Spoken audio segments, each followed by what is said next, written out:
Imagine stepping into an arena where the greatest battle is not with the world, but within the corridors of your own mind. Of what use is anger when the same end can be arrived at by reason?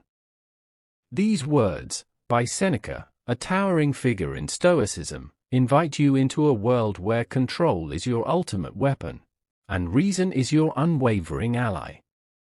We've all felt the heat of anger course through our veins. It's a universal human experience, as common as the air we breathe.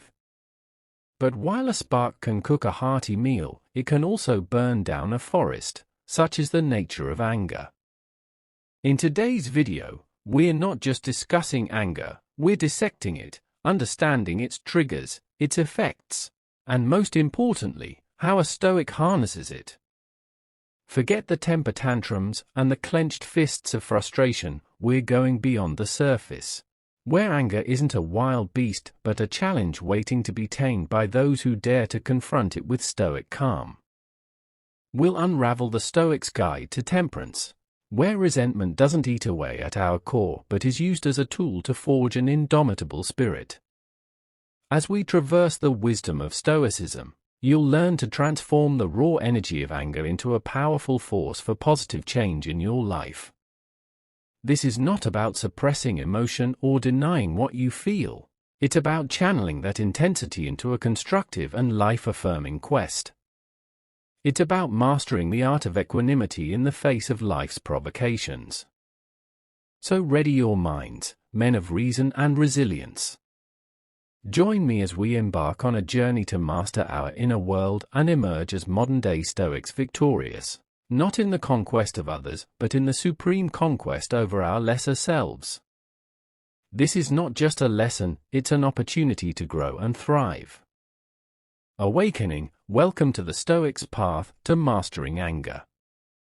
Welcome to your path to unshakable peace.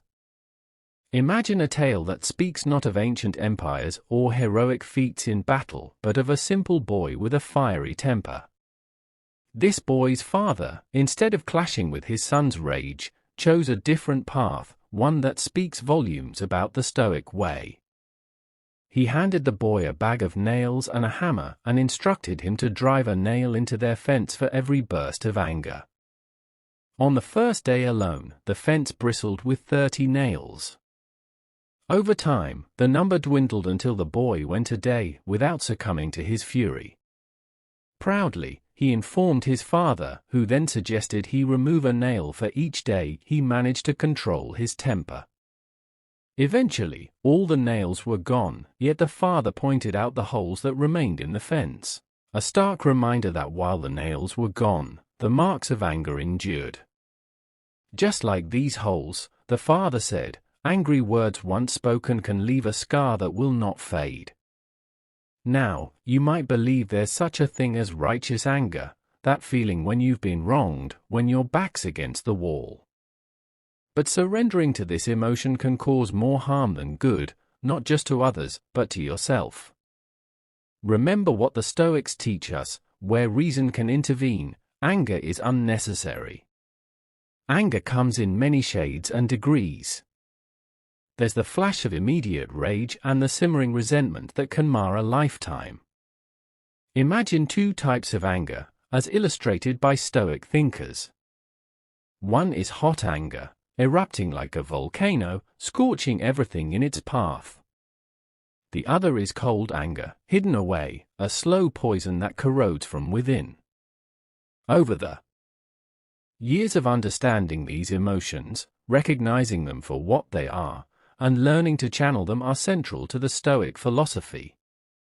It's not about quenching the fire of your emotions but about harnessing them, transforming that energy into wisdom and action in tune with nature and reason. So, as we reflect on this story, let's consider how we, as modern Stoics, can navigate our anger. Let's strive to leave our fences intact, our relationships unscarred by the nails of hasty temper. In mastering ourselves, we find true strength, the strength of character that defines the Stoic path. Seneca challenges us to rethink the nature of human anger.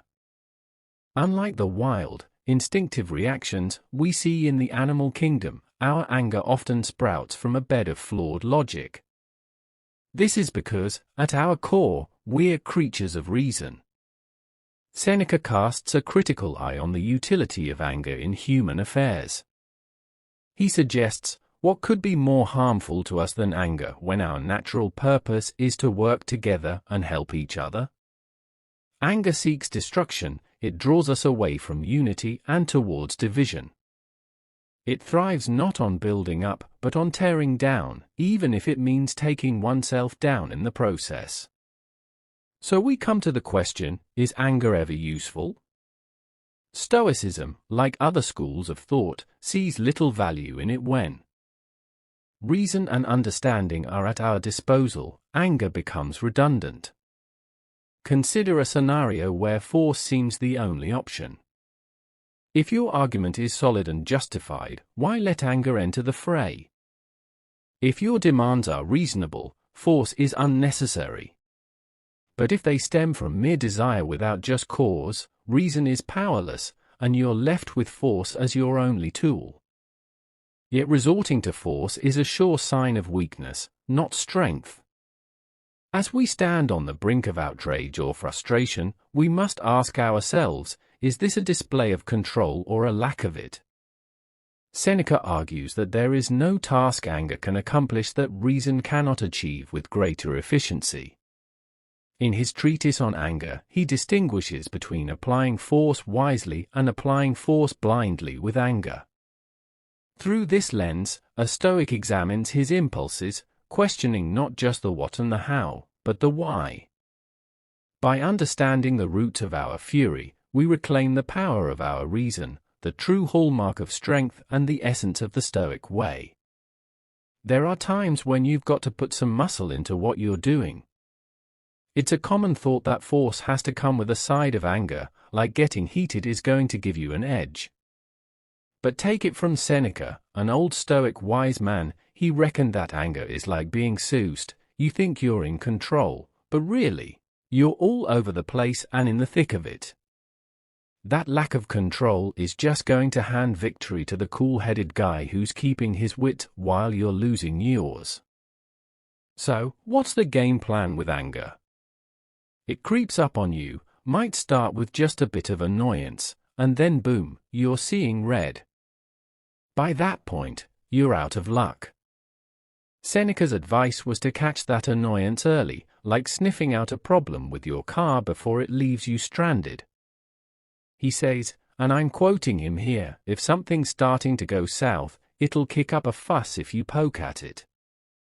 Better to deal with issues the moment you spot them. Watch what you say, hold back that knee-jerk reaction, and keep a lid on it. It's always easier to nip those emotions in the bud before they run wild. There's your Stoic toolkit for dealing with anger. Don't let it rev up, keep an eye on the gauges, and take action early. That way, you stay in control, you stay effective, and you keep the upper hand. Seneca says that the best way to beat anger is to understand why it happens.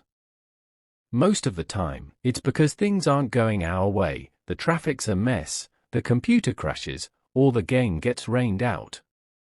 These are the moments when you need to have a word with yourself. Ask, is getting worked up going to fix anything? The answer is usually no. The Stoic strategy here is to focus on what you can control. Can't control the traffic? Maybe you can control what you do with that time. Listen to a podcast or an audiobook, or just take a moment to breathe and enjoy some peace. Turn the situation around and find your power in it. And remember, staying calm is not just for your own good, it sets the tone for everyone around you. If you're leading a team at work or you're with your family, staying steady means you're the rock. When the waves hit, others will pick up on your vibe, and it'll make the whole crew stronger.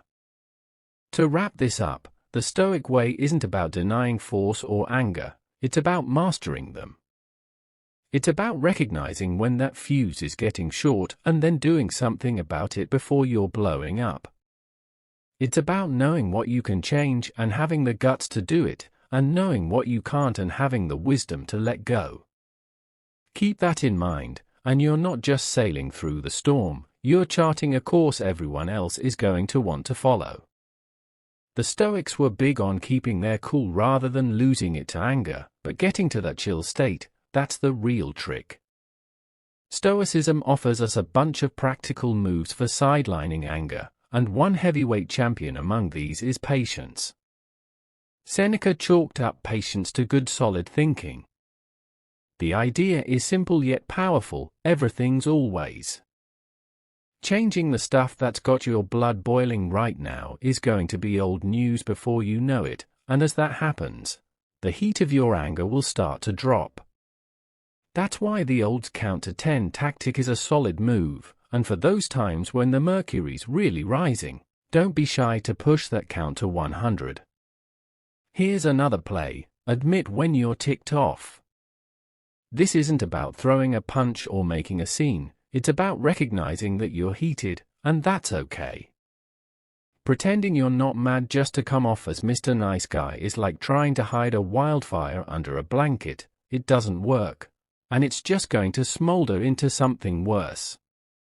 Instead, be upfront. Tell someone, "I'm steamed," without going off the deep end.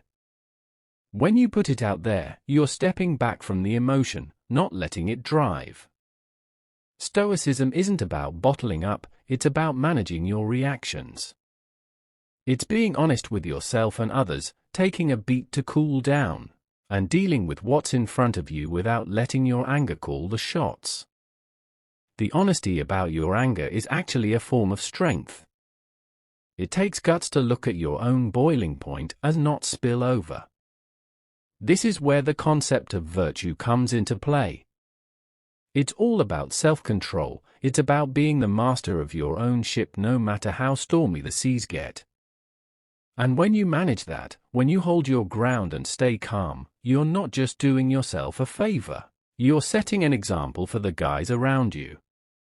Showing that a real man isn't someone who wins by shouting the loudest or throwing the first punch. It's the one who can face the chaos and not let it mess with his head. That's the guy who wins respect, who earns trust, and who leads, whether it's in the boardroom, at the job site, or with his family. So, next time anger starts to rise, remember it's an opportunity to prove your mettle, to practice patience, and to demonstrate the kind of man you truly are. Taking control also means letting go of old battles, and that's where forgiveness steps in as a game changer. Stoicism teaches us to differentiate between what we can and can't control. Grudges and long-term anger, they sit heavy on your shoulders like a backpack full of bricks. Forgiveness is how you take it off. It's not about saying what happened was okay. It's about deciding you're not going to let it weigh you down anymore. Think of it this way: our power lies in our ability to choose how we respond. We can't rewrite history or make someone else act differently, but we can choose to drop the resentment. Holding on to it is like guzzling down poison and hoping the other guy gets sick. It doesn't work that way. In the end, not forgiving is a surefire way to do yourself in, emotionally speaking. So there you have it. Control doesn't mean clamping down on every situation. It means knowing when to apply your strength and when to ease up. And when you forgive, you're taking back the reins on your emotional well-being. That's the kind of strength that stands the test of time. Keep this in mind, and you'll not just endure, but thrive. I hope you found value in this video. If so, please leave a like and subscribe so you don't miss our upcoming content. And now, we want to hear from you. Share in the comments how you plan to apply these tips in your daily life. Your interaction makes all the difference. Until next time.